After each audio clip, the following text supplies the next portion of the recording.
Hello and welcome back. Thank you for joining me, and I'm here today with some updates. So if you're new here, thank you for choosing to tune in and welcome. So let's get straight into the first story of the day, where we have learned today that Prince Harry has not been given permission to broaden legal action against news group newspapers NGN to include new allegations against Rupert Murdoch, the High Court has ruled.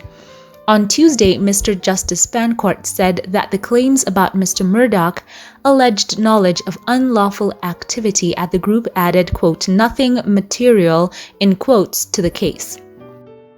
Harry and others are suing NGN, publisher of The Sun and the defunct News of the World, over allegations of phone hacking and unlawful information gathering.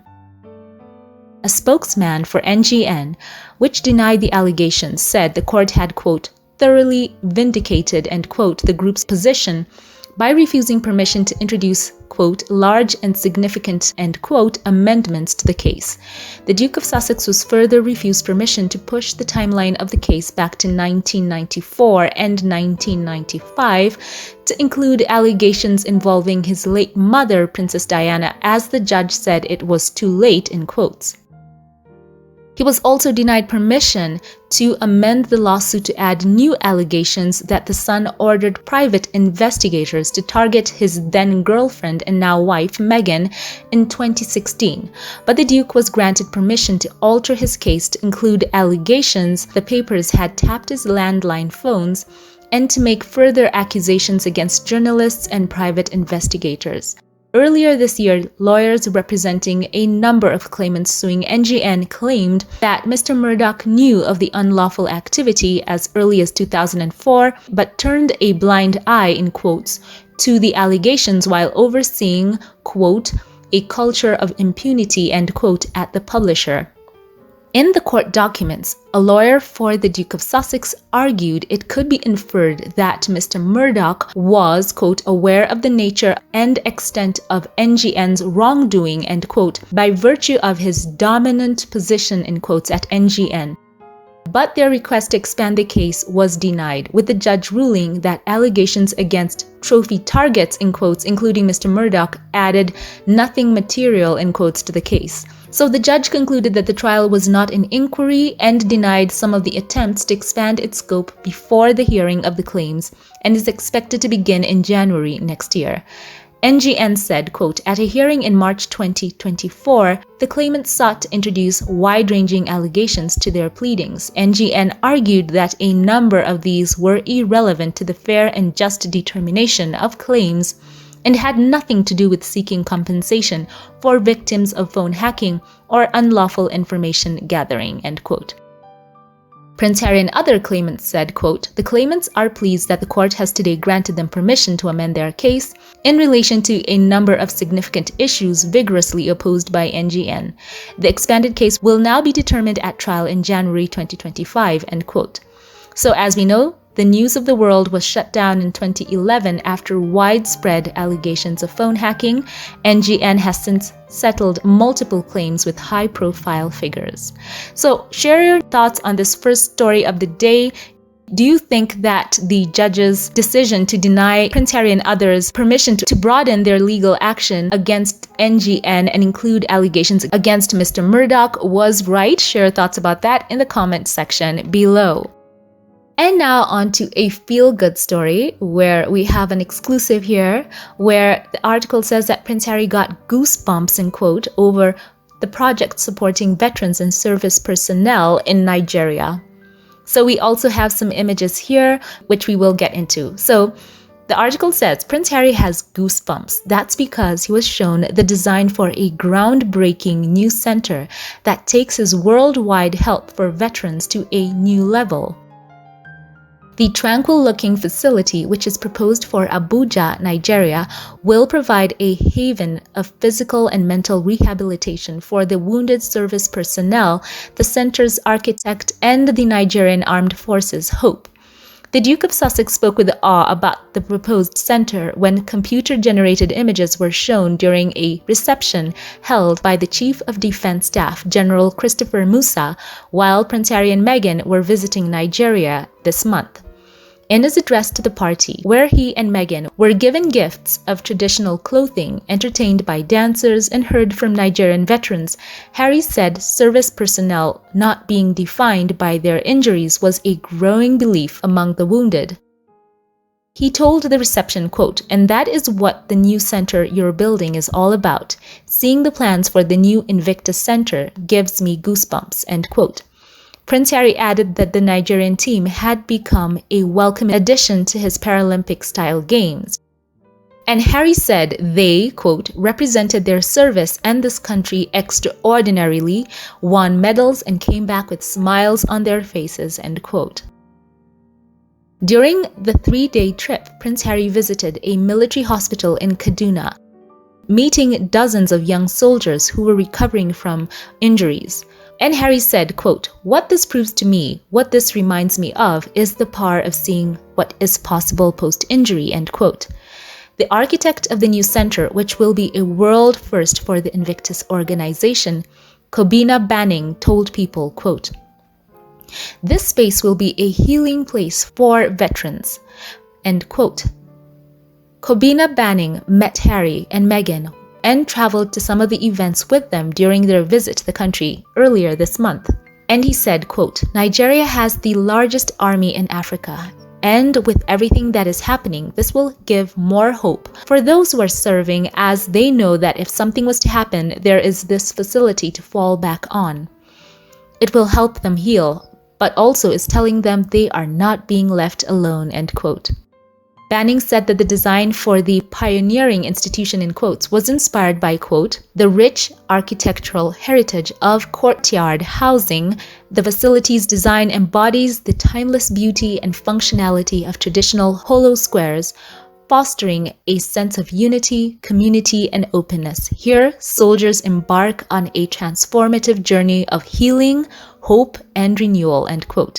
It will have a series of interconnected compounds. So it also has walkways that will allow service personnel to relax as they recuperate, with an allowance being made for visiting families and friends. Banning also said that all of it being, outdoorsy, he said that the corners of the paths beckon with the promise of connection, camaraderie, and renewal. So we have some images here, as you can see. The center is very well thought out, and it just has this open look to it, very natural spaces and a lot of light coming in. I love the use of wood and just all of the nature through. So you can see those images here that have been supplied by the Defense HQ in Abuja. So look at those pictures there. The Invictus Center, as they have said in their description, will, quote, "stand as a testament to the unwavering courage and fortitude of wounded, injured, or sick soldiers, offering them a sanctuary of healing, hope, and empowerment. Here, amidst the embrace of nature and community, lives are transformed and the human spirit soars even higher, undaunted by the challenges that lie ahead," end quote. Prince Harry and Meghan doing a great work, and Harry, as he said, he's excited about Nigeria's pioneering role in the Invictus Games as the first of what he hopes will be many African entrants.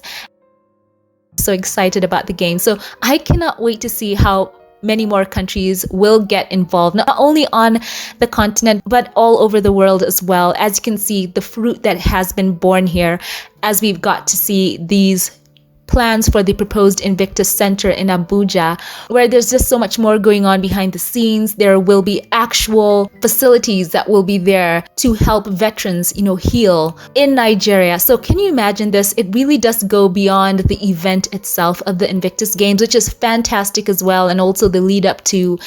But now we are seeing so much more fruit being born. And it's amazing to have this love for the military community finally. Perhaps even in some places, it is a finally moment where it seems that people are actually stepping up and remembering this particular community who have been on the front lines, who have been so courageous and in service to their own countries, and now are giving back to them. So fantastic work, cannot wait for more. So share your thoughts on the second story in the comment section below. And now on to the third one, which is, let's just get into this. I want to know your thoughts. So we're going to take this with a pinch of salt because I've been seeing the story circulating and I would like to know your thoughts. So let's just tag this on here. So now we have a story here concerning Prince Harry and his time in the UK, where apparently the Duke of Sussex had turned down an offer to stay at a royal residence. So I'm going to condense this right here because it's from thetelegraph.com, but I want to know your thoughts. So he was apparently offered to stay at a royal residence earlier this month, but said he would not do so because of security concerns. And this paper claims that had the invitation been accepted, it may have provided an opportunity to spend time with King Charles out of their hectic schedules. But as they say, the Duke declined because the offer did not come with any security provision, meaning he would have been staying at a visible location with, quote, public entrance and exit points and no police protection, end quote. Instead, the article goes on to say Harry chose to stay at a hotel, as he has done on all recent visits, meaning he could come and go unseen. So it also talks about how Harry was disappointed by the decision to withdraw his right to automatic police protection, which had become one of the biggest barriers to him bringing his family and them having that feeling of safety in the UK. He also applied for a judicial review after the Executive Committee for the Protection of Royalty and Public Figures, RAVEC, declared in February 2020 that he and his family were no longer entitled to the same degree of personal security when visiting Britain. Instead, a bespoke, in quotes, arrangement was created that involved assessing each visit on its merits. So that is the gist of this article, and I would like to know your thoughts. Reading a lot of your feedback on this on X or Twitter, a lot of you have been saying that yes, Prince Harry's decision is very, very much in line with everything that he has said. How could he be staying at a royal residence with no police protection? And as I pointed out here, that whatever place was chosen had public entrance and exit points that were very visible, and he had also no police protection. Whereas if he chose, as he has, to stay at a hotel, he could, come in and go completely unseen. Even till now, we do not have any pictures of where Harry was staying when he was in the UK. No paparazzi had any leads on him. And we all know how Harry has spoken about the leaking culture that he had faced back when he was working royal with Meghan. So perhaps could that have been part of it? Could that have been a consideration behind Harry's decision not wanting to take up that offer, especially as there was no guaranteed police protection offered to him on this visit? So share thoughts on that in the comment section. Do you think the story has any weight? Do you think he was offered to stay at a royal residence as he came to the UK earlier this month? Or do you think that all of this is just more sources and on and on? I want to know your thoughts in the comment section. So these are just a few updates here. Thank you all for tuning in. And as always, share your thoughts in the comment section. As always, before we log off, allow me here to thank those of you who support this channel financially and shout out a couple of you here by name. A very special thank you to you. Bonnie, you go by the handle B10Pow. I'm so blessed to know you. Thank you for being a blessing to me and this channel. We appreciate and love you. Thank you for being one of the channel moderators as well. Your presence here on this channel has made such a difference. I thank you so much and love you. A very special thank you as well to you, Kathy Aye, a very long time supporter of this channel. Thank you so much for being dear and kind and always being so giving towards me here on this channel. I sincerely appreciate you, and I thank you for the incredible support that you've shown. God bless. And a very special thank you right now for those of you who gave through Super Thanks. Thank you to you, Alma Andrews, who's one of the channel members here as well. I'm so touched by how kind you are. You are so appreciated here. Thank you. Thank you for your generosity and for all the ways that you engage on this channel. You are so dear and sweet. Thank you. Thank you. And a very special thank you to Black Queen, who gave through Super Chat. Thank you once again for always being a blessing to this channel. Your positivity and love means so much to me, to all of us. Continuing to pray for you. I love you. Thank you.